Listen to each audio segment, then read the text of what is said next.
Dear student, आज हम लोग कैट के कौन सेक्शन की बात करेंगे और इससे होने वाली प्रॉब्लम्स को दूर करेंगे। तो कैट के इस सेक्शन में ज़्यादातर लोगों को प्रॉब्लम्स होती हैं, कैसे पढ़ें, कैसे अच्छा स्कोर करें, इतना लेंदी सिलेबस है, कैसे करें। तो ये आज सारी चीज़ें डिस्कशन करेंगे। कैसे हम लोग घर में सिस्टमेटिक पढ़ें, किस तरह से अच्छा स्कोर एक मॉक में करें। तो इन सारी चीज़ों का भी हम लोग डिस्कशन करेंगे। पहले कैट का एक ओवरव्यू देखते हैं। आइए, क्या है कैट। ज़्यादातर लोगों का कैट जो भी प्रिपरेशन कर रहे हैं उनको इसके बारे में पूरा डिटेल पता होता है। तो कैट एग्ज़ाम में कैट का क्वांट सेक्शन थर्ड सेक्शन होता है और इसमें टोटल नंबर ऑफ क्वेश्चंस 34 होते हैं। इसका एग्ज़ाम में वेटेज 1/3 होता है और कैट में नेगेटिव मार्किंग है वो 1/3 की होती है और एक जो क्वेश्चन है वो उस पर 3 मार्क्स मिलते हैं। कैट में 10 to 12 क्वेश्चंस टीटा होते हैं जो विदाउट ऑप्शन होते हैं, लेकिन उनकी खास बात यह है कि उनमें माइनस मार्किंग नहीं होती है। तो ये इस सेक्शन का एक ओवरव्यू है जो ज़्यादातर लोग प्रिपरेशन कर रहे हैं तो उन सबको पता होता है, फिर भी हमें एक माइंड में होना चाहिए क्या है। अब सबसे पहले हम आगे कुछ और डिस्कस करें। हम इसके लिए क्या करेंगे, आपके इस एग्ज़ाम में लास्ट 4 ईयर्स में क्या स्कोर करने पे क्या परसेंटाइल आई है और कैसे हम उसके स्कोर तक पहुँचे, इन सब बातों पे भी अभी हम पूरा डिटेल में डिस्कशन करेंगे और फिर लास्ट में आपको बताएंगे किस तरह से एक सिस्टमेटिक वे में जाके अपने घर में इसकी प्रिपरेशन करेंगे। तो ये कैट का लास्ट 4 ईयर का मैंने क्वांटिटेटिव एप्टीट्यूड सेक्शन का एक स्कोर और परसेंटाइल आपको दिखा रहा हूँ। इसको बहुत ध्यान से देखेंगे और इसके लिए मैं कुछ 2-4 पॉइंट्स जो बोलूँगा उसको बहुत ध्यान से कहीं नोट कर लें, वो भी आपको बहुत काम आएगा। बच्चों बहुत ध्यान से सुनो कि जब भी हम लोग कैट का एग्ज़ाम देने जाएं तो कभी भी पहले से हम प्री प्लान करके नहीं जाएं कि मेरे को 75 मार्क्स गेन करने हैं, मेरे को 60 करने हैं, मेरे को 25 क्वेश्चन करना है, 20 करना है। कैट एक ऐसा एग्ज़ाम है जो अनप्रेडिक्टेड होता है, उस समय क्या होगा किसी को नहीं पता है। तो इसके लिए क्या करेंगे, आप एक प्रिपरेशन करके जाएं लेकिन एक पहले से एक प्लान और स्कोर करके नहीं जाएं। जैसे आप देखिए यहाँ पे अगर कैट 16 की हम बात करें तो 55 मार्क्स पे 99 परसेंटाइल हो रही है। यही अगर हम 17 में देखते हैं तो 74, देखिए कितना बड़ा डिफरेंस है, 74 मार्क्स। जस्ट यही 18 में आते हैं अगर तो ये 43 मार्क्स रह गया। यानी देखिए अगर हम प्लान लेके जाएं 18 में कि हम 75 मार्क्स करेंगे और 43 पे ही 99 आ रही तो वहाँ से हमारी प्लानिंग पूरी खराब हो जाएगी। हम या तो गेस करके आंसर्स करेंगे या तो फ्रस्ट्रेशन लेंगे। इससे अच्छा है कि पहले से आप एक क्या करो, प्रिपरेशन करके जाओ बट एक प्लान बना के नहीं जाओ, क्योंकि ये डिफ़िकल्टी लेवल आपको नहीं पता होता कि क्या होने वाला है। अगर डिफ़िकल्टी लेवल अच्छा है तो बहुत कम स्कोर पे अच्छी परसेंटाइल आती है और अगर डिफ़िकल्टी लेवल आपका बहुत कम है यानी इजी पेपर है तो आपको बहुत ज़्यादा स्कोर जैसे कि 17 में आप देखिए करना पड़ जाता है, 19 में आप देखेंगे तो 57 है। तो आप देखिए इन 4 ईयर्स में बहुत ज़्यादा चेंजेज आ रहे हैं स्कोर और परसेंटाइल में आपके। ठीक, यहाँ पे देखिए आपको हम लोग जो करते हैं पहले से यहाँ पे अगर आप अप्रॉक्स 18+ क्वेश्चन करते हैं, यहाँ पे अगर आप करते हैं तो अप्रॉक्स 25 क्वेश्चंस करना हो रहा है। यहाँ पे अगर आप बात करते हैं तो 14 क्वेश्चंस आपको करना पड़ रहा है और यहाँ पे बात कर रहे हैं तो 19। तो अगर हम पहले से प्लान बना के जाएं कि हमें 25 क्वेश्चंस करने हैं बट हमारा 14 पे ही 99 परसेंटाइल आ रहा है, इसलिए मेरा आपसे विशेष तौर पे इस चीज़ को ध्यान देना है कि आप इसको पहले से माइंड सेट लेके नहीं जाएंगे। उस समय क्या होगा वो वहीं पर डिसाइड होगा कि हमें कैसे देना है। और मैं इस पर भी आगे डिस्कशन भी करूंगा कि किस तरह से आप प्रिपरेशन करके जाएंगे, क्या प्लानिंग लेके जाएंगे, कैसे क्वेश्चंस को सेलेक्ट करेंगे, ये मैं सब अभी अगली स्लाइड में सारा आपसे डिस्कशन करूंगा। तो यहाँ पे अगर और नीचे आते हैं तो अगर हम 80 परसेंटाइल के लिए देखें तो यहाँ पे 8 क्वेश्चंस यानी 24 मार्क्स पे आपके 80 परसेंटाइल कैट 16 में हो रही है। यहाँ पे अगर हम बात करेंगे अप्रॉक्स 11 क्वेश्चंस पे हो रहा है। यहाँ पे अगर हम बात करेंगे तो अप्रॉक्स 6 क्वेश्चन पे ही आपकी 80 बन जा रही है और यहाँ पे बात करें तो अप्रॉक्स 7 क्वेश्चन से आपका हो रहा है। तो देखिए बड़ा चेंजेज है यहाँ पे, केवल 6 क्वेश्चन करने पे भी हमारी परसेंटाइल 80 हो सकती है अगर पेपर का लेवल अच्छा है तब। तो हम पहले से प्लान करके जाए कि नहीं, हमें जिन बच्चों का क्वांट सेक्शन बहुत वीक है, नॉन मैथ्स बैकग्राउंड के बच्चे हैं, तो वो क्या करेंगे, उनको एक स्कोर कलेक्ट करना है कि हमें मैथ्स में एक स्कोर कट ऑफ सेक्शनल निकाल दें और अदर 2 सेक्शन में वो अच्छा स्कोर करें। तो वो भी बच्चे अच्छा कर सकते हैं जिनकी मैथ्स वीक है और वो मैथ्स उनके लिए एक फोबिया होता है। ठीक है, तो अब दोस्तों हम बात करेंगे कैट के सिलेबस की। ये भी एक ऐसी चीज़ है, अगर आप मेरी लाइव क्लास या ऑफलाइन क्लास में होते और मैं आपसे पूछता कैट में टोटल कितने नंबर ऑफ टॉपिक्स हैं, तो शायद बहुत कम बच्चे बता पाते कि कैट में इतने टॉपिक्स हैं। तो जिस तरह से अगर हम पढ़ाई करते हैं और उस तरह से अगर हम काउंट करें तो कैट के सिलेबस में क्वांट के टॉपिक मोर देन 30। बस एक्चुअल में जिस तरह प्रिपरेशन करना चाहिए जो कैट में होती है और जिस तरह से टॉपिक को रिलेट करके किस टॉपिक को किसके साथ पढ़ाया जाए, तो आपका ये सिलेबस 33% के आसपास रह जाता है। सोचिए कितना चेंजेज हुआ कि अगर आपको 100 में से 33% केवल करना पड़ जाए तो आपका सिलेबस बहुत रिड्यूस हो गया। तो इसको मैं आपको रिलेट करके बताऊंगा कि किस तरह से इस सेक्शन में आप सिलेबस को एक टॉपिक के साथ रिलेट करेंगे, किस टॉपिक के साथ हम किसको ऐड करें जिससे हमको उसी टॉपिक के हेल्प से अगला भी आपका प्रिपेयर हो जाए। जैसे हम यहाँ पे जब भी कैट का सिलेबस लेते हैं तो एक टॉपिक है जो बहुत इंपॉर्टेंट है, वो बेस है, पूरी मैथ्स का बेस है, इंडेसेस एंड सर्ट्स। लेकिन जिस बच्चे को इंडेसेस अच्छे से आती है वो बच्चा लॉगरिथम्स बहुत ही अच्छे से कर सकता है, बहुत अच्छे से कर सकता है। अब यहाँ पे ratio, proportion, mixture, alligation, partnership, variation, ये जो टॉपिक्स होते हैं अगर हम इनको अलग अलग पढ़ेंगे तो हमें 4 अलग अलग कॉन्सेप्ट पढ़ने पड़ेंगे। तो इनको भी अगर हम देखेंगे तो ये एक ही टॉपिक है, रेशियो के कॉन्सेप्ट से ही ये सारे टॉपिक पढ़े जा सकते हैं। तो आपको अलग अलग ये 4 टॉपिक पढ़ने की जरूरत नहीं है। इसी तरह नंबर सिस्टम, इसके अंदर यूनिट डिजिट, रिमाइंडर्स, फैक्टर्स, बहुत चीज़ें हैं, एलसीएम, एचसीएफ, सीक्वेंसेस, ये सब नंबर्स बेस है। तो अगर हम इसके साथ इनको रिलेट करते हैं तो ये टॉपिक आपके ईजीबी में प्रिपेयर हो जाते हैं। एज एंड एवरेज, ये दोनों एक ही टॉपिक है, दोनों के जब भी क्वेश्चन आएंगे कहीं ना कहीं दोनों का रिलेशन होगा, अलग से कोई कॉन्सेप्ट पढ़ने की जरूरत नहीं है।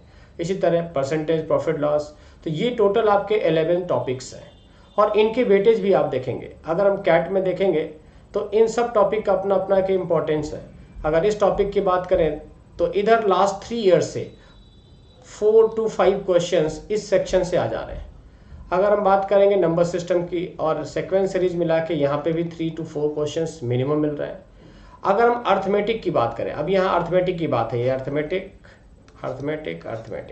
अगर इस सेक्शन की बात करेंगे अर्थमेटिक की, तो यहाँ पे हमारे देखा जाए तो 6 टॉपिक है, लेकिन इन 6 टॉपिक्स में से हमें अराउंड 40% सिलेबस का, यानी कि 14 to 16 क्वेश्चंस हमें अर्थमेटिक सेक्शन से मिलते हैं।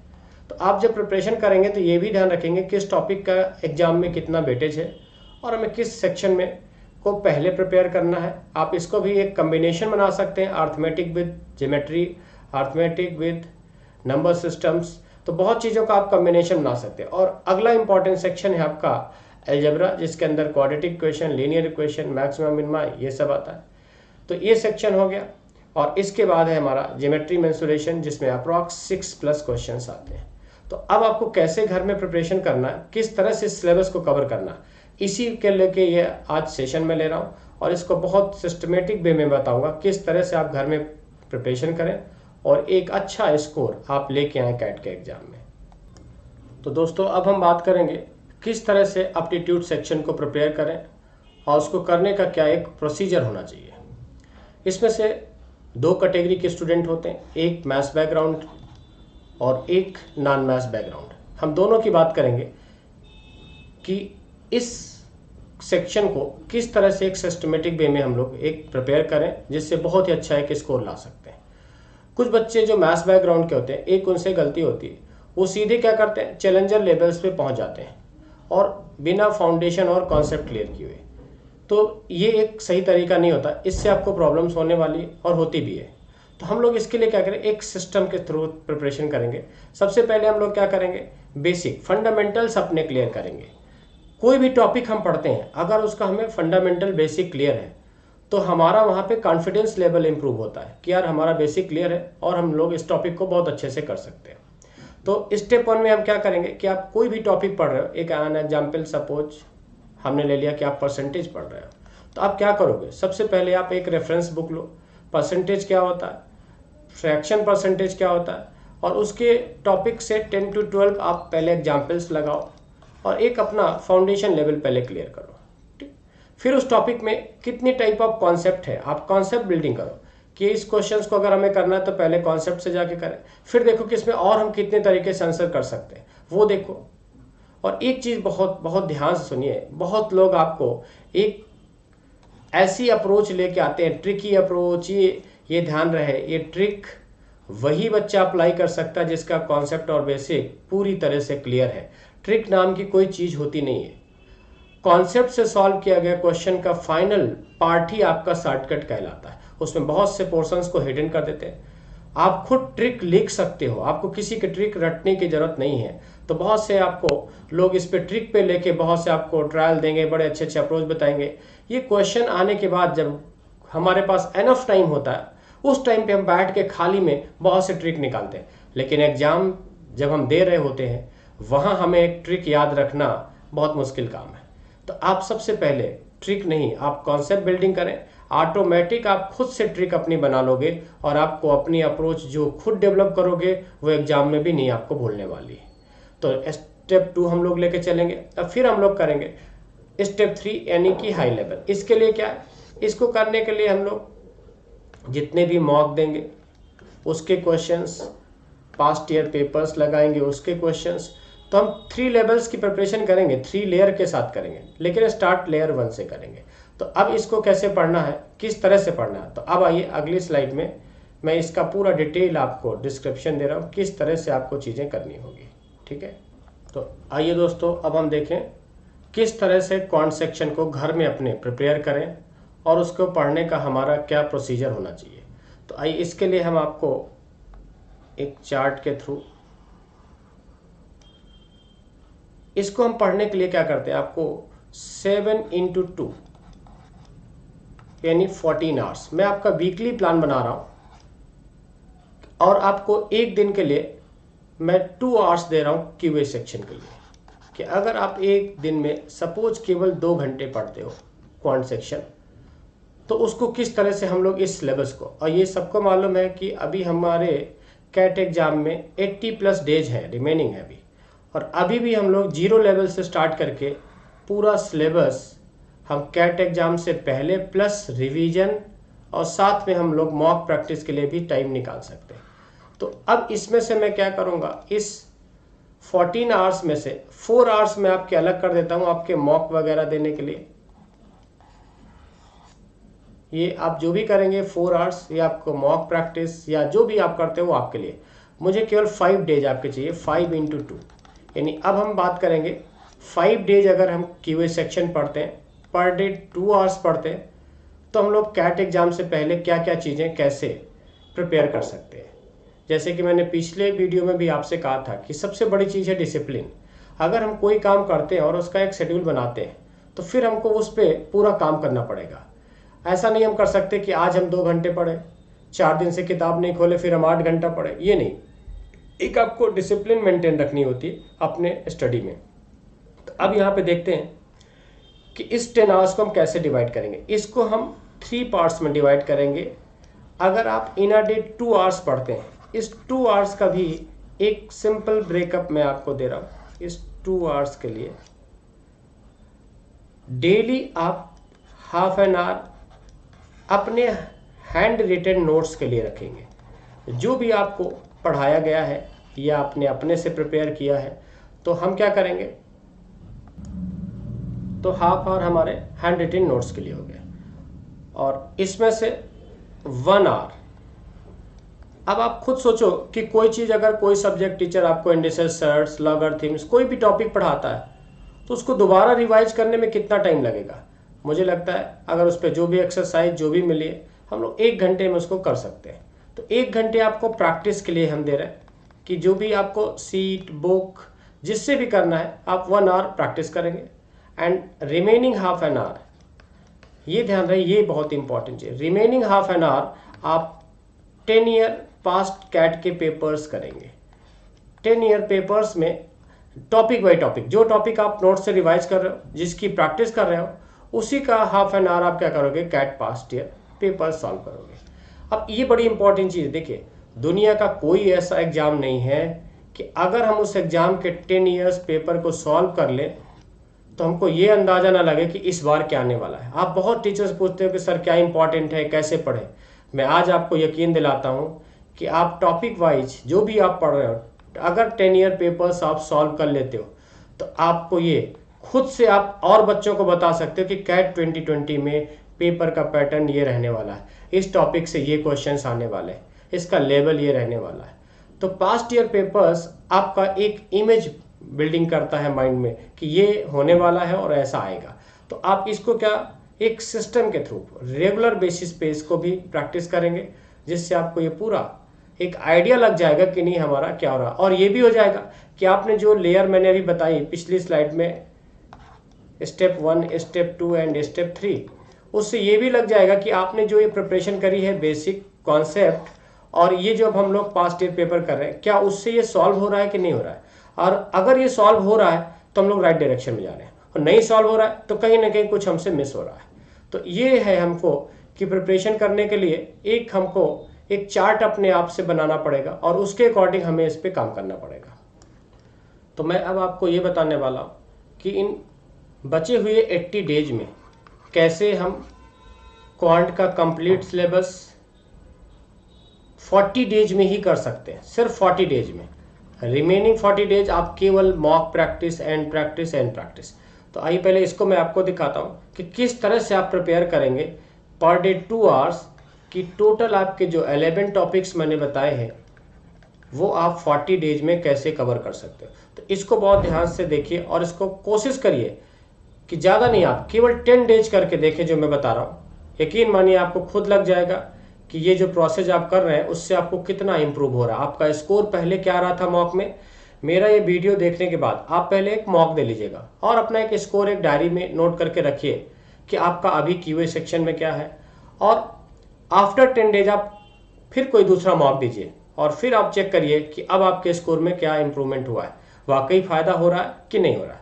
अगर आपको लगता है वाकई फ़ायदा हो रहा है तो रिमेनिंग 80 डेज मेरे इस प्लानिंग को अपने ऊपर लगाएं और देखें कि वाकई में आपको बहुत फ़ायदा हो रहा है। तो आइए पहले मैं जो सिलेबस है कैट का, इसको मैं आपको बताने वाला हूँ कि हम लोग किस तरह से केवल 40 दिन में ये पूरा एप्टीट्यूड का सिलेबस कवर कर सकते हैं और अच्छे से कवर कर सकते हैं।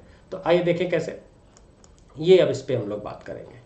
अब एक चीज़ देखें कि जैसे हम लोग सिलेबस पढ़ रहे हैं तो उसमें भी आप कर सकते हैं, कैटेगराइज कर सकते हैं कि कौन सेक्शन ज़्यादा इंपॉर्टेंट है और किस सेक्शन से नंबर ऑफ क्वेश्चन ज़्यादा बनते हैं, वो भी आप अपने ऊपर कर सकते हो। वो तो जब आप प्रैक्टिस करोगे आपको खुद मॉक देंगे तो आइडिया लग जाएगा क्या सेक्शन कैसे आ रहा है। तो अब यहाँ पे हम लोग 2 आवर्स पर डे पढ़ रहे थे। 2 आवर्स अगर हम पर डे पढ़ रहे हैं, अब इधर ध्यान से देखिएगा, 2 आवर्स अगर हम पर डे पढ़ रहे हैं तो इसमें से हमने आपको 3 पार्ट्स में डिवाइड करके बताया कि हाफ एन आवर आपके नोट्स के लिए है जो आपने हैंड राइटिंग नोट्स पढ़ा है बनाया है, 1 आवर आपके प्रैक्टिस सेक्शन के लिए है एंड हाफ आवर आपके कैट 10 ईयर पेपर्स के लिए है। ठीक, ये मैंने 3 पार्ट में बताया। अब एक चीज़ आप लोग खुद डिसाइड करो, ये देखो हर एक बच्चे का एक डिफ़िकल्टी लेवल, किस लेवल पे वो तैयारी करता है, उसका क्या बेसिक है, वो उससे बेहतर कोई दूसरा नहीं जानता। तो मैं इसमें क्या करूँगा, एक सबको लेके कवर करेंगे कि हर एक तरह का बच्चा कैसे इसको प्रिपेयर करेगा। मान लीजिए कोई टॉपिक आपको पढ़ाया गया और आपने उसका सीट और नोट्स रिवाइज किया, तो किसी बच्चे को 1 घंटे भी लग सकता है और किसी बच्चे को 2 घंटे भी लग सकते हैं। ठीक, वो डिपेंड करता है कि किस बच्चे का क्या लेवल है एप्टीट्यूड में, उसके अकॉर्डिंग उसके आवर्स बढ़ और घट सकते हैं। तो हम क्या करेंगे, इसका एक एवरेज निकाल के आपको बताएंगे कि किस तरह से करेंगे। अगर सोचो एक हफ्ते में हम 5 डेज पढ़ रहे हैं तो एक टॉपिक अगर हम एक आधा घंटे नोट्स पढ़े और 1 घंटा सीट लगाए तो लगभग हमारा टॉपिक प्रिपेयर हो जाता है। हम क्या करेंगे, यहाँ पे हमारे पास कितने 5 डेज पढ़ने की बात हो रही है, तो हम क्या करें कि इन 10 आवर्स में हम कितना प्रिपेयर करें, केवल 2 टॉपिक्स लेके चलते हैं। कितना टॉपिक, 2 टॉपिक्स। कुछ बच्चे इसमें 3 भी कर सकते हैं क्योंकि कुछ बच्चे 1 से 1.5 घंटा में रिवाइज कर लेंगे। तो इन 10 आवर्स में अगर एक टॉपिक को 3 घंटा देंगे तो 10 आवर्स में कितने टॉपिक हो जाएंगे, 3 टॉपिक्स हो जाएंगे। बट जो बच्चों का मैथ्स बैकग्राउंड नहीं है, कॉमर्स बैकग्राउंड के हैं या अदर बैकग्राउंड के, उन बच्चों को हो सकता है कि 3 टॉपिक्स कवर करने में प्रॉब्लम हो। तो हम क्या लेके चल रहे हैं कि इन अ वीक 2 टॉपिक। तो 1 मंथ्स में कितने वीक होते हैं? 4 होंगे। तो 4 × 2, आप 30 डेज में कितने टॉपिक्स प्रिपेयर कर सकते हो? आप 30 डेज में आप 8 टॉपिक्स प्रिपेयर कर सकते हो। अगर आप एक सिस्टमेटिक पढ़ाई करते हो तब आप अपनी एक डायरी बनाओ कि इस वीक में हमको इंडिसेस सर्च पढ़ना है एंड नंबर सिस्टम कवर करना है। आपने डेट अपनी मेंशन कर लिया कि हमको 5 सितंबर टू 10 सितंबर के बीच में हमें ये 2 टॉपिक कवर करने होंगे। ठीक, तो इस तरह से आप क्या करो, अपना एक डायरी बनाओ, एक नोट्स बनाओ, जिससे आपको ये मालूम रहे कि इस वीक आप क्या करने वाले हो और क्या पढ़ने वाले हो। तो अगर हम 30 डेज में 8 टॉपिक पढ़ रहे हैं तो आपके बचे कितने? टोटल सिलेबस में आपके 11 टॉपिक्स मैंने दिखाए हैं। 11 में से 8 आपने पढ़ लिए हैं, बचे कितने आपके?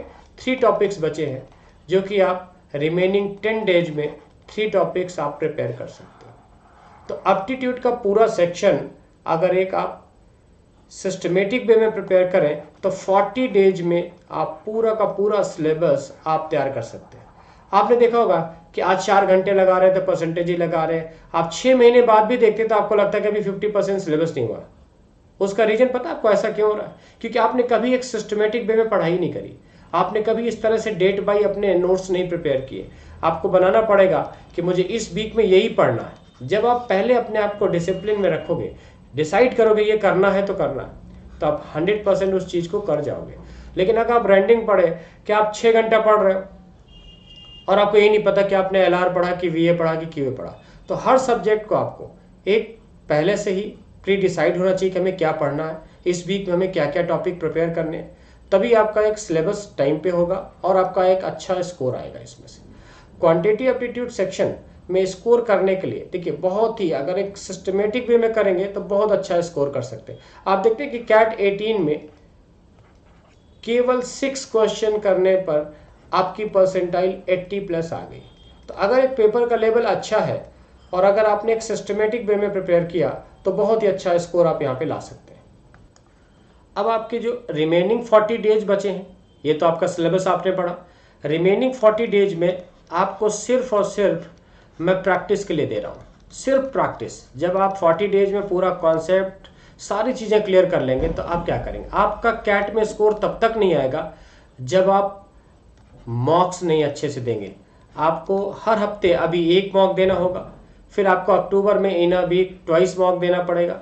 तो जब आप प्रैक्टिस करेंगे तो आपको अपनी वीकनेस पता चलेगी, आपको किस सेक्शन में क्या प्रॉब्लम हो रही है। तो मॉक और नोट्स, ये ध्यान रहे हमेशा आपका नोट्स रेगुलर बेसिस पे रिवाइज होना चाहिए, ताकि रैंडम भी कोई एग्जाम अगर आप देना पड़ जाए तो आपको ये नहीं लगे कि अभी मेरा प्रिपेयर नहीं है।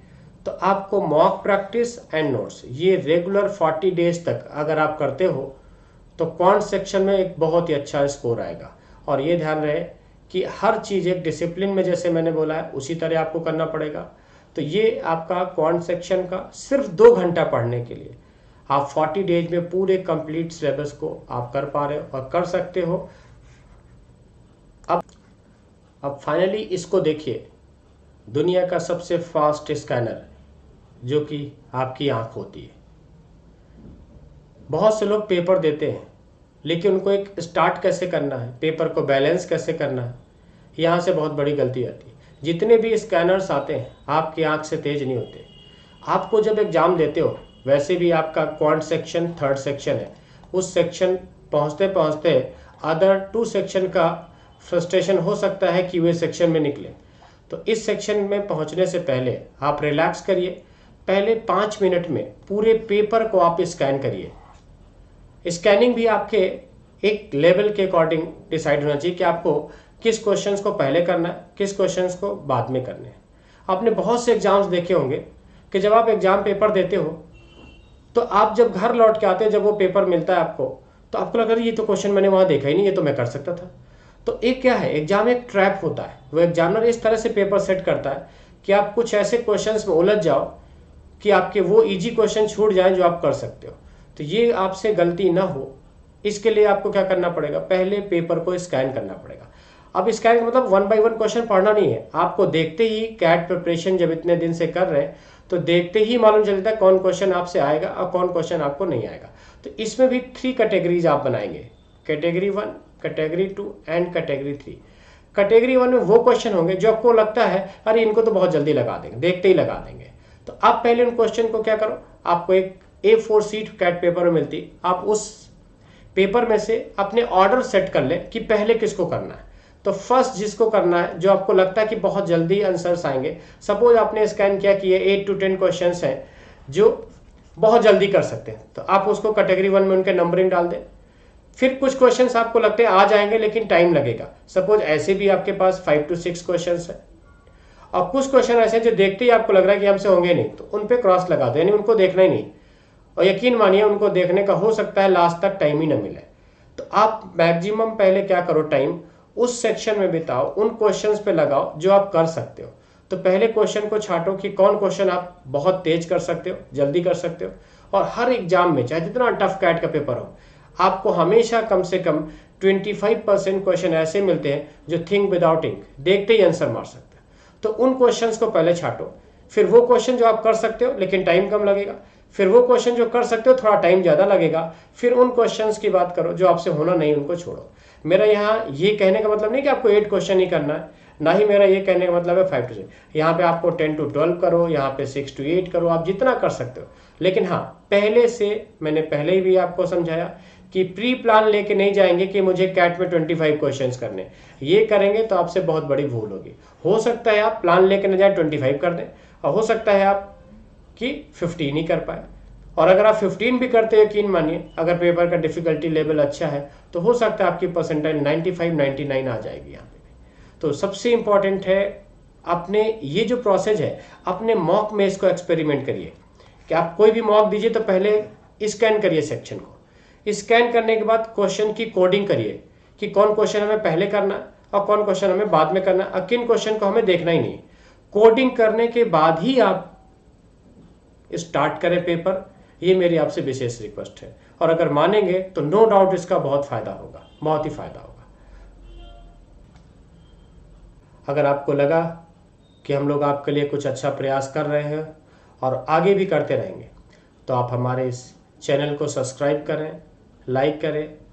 और आगे आने वाले वीक में मैं आपको एक सीरीज स्टार्ट कर रहा हूँ कैट चैलेंजर के नाम से, ठीक, जिसमें से हम QA, LR एंड VA तीनों सेक्शन के हम आपको कैट बाउंसर्स क्वेश्चंस लाएंगे और उसको हम एक टॉपिक वाइज अरेंज करेंगे। टॉपिक वाइज जिस तरह हमने आपको पढ़ने का तरीका बताया है कि आप पहले कैट का पूरा नोट्स तैयार करेंगे, फिर आप क्या करते हैं पास्ट ईयर पेपर्स लेंगे, एंड फिर आपको हाई लेवल क्वेश्चंस करना है। तो उसी तरह से ये चैलेंजर सीरीज रहेगी कि हम पास्ट ईयर टॉपिक वाइज कुछ क्वेश्चंस लेंगे, उसी बेस पे अब क्वेश्चंस क्या बन सकते हैं, अब क्या आ सकता है 2020 में, तो एक उसको लेके सीरीज स्टार्ट करेंगे। नेक्स्ट वीक में हमारा ये स्टार्ट हो जाएगा। तो आप ज़्यादा से ज़्यादा लोग सब्सक्राइब करें, तभी ये चीज़ें आप इसका फ़ायदा उठा पाओगे। और जो मैंने बताया है, अगर आपको लगता है कि वाकई में हमने सही बताया, तो सिर्फ 10 डेज इसको फॉलो करके देखो, यकीन मानो आपको बहुत फ़ायदा होगा।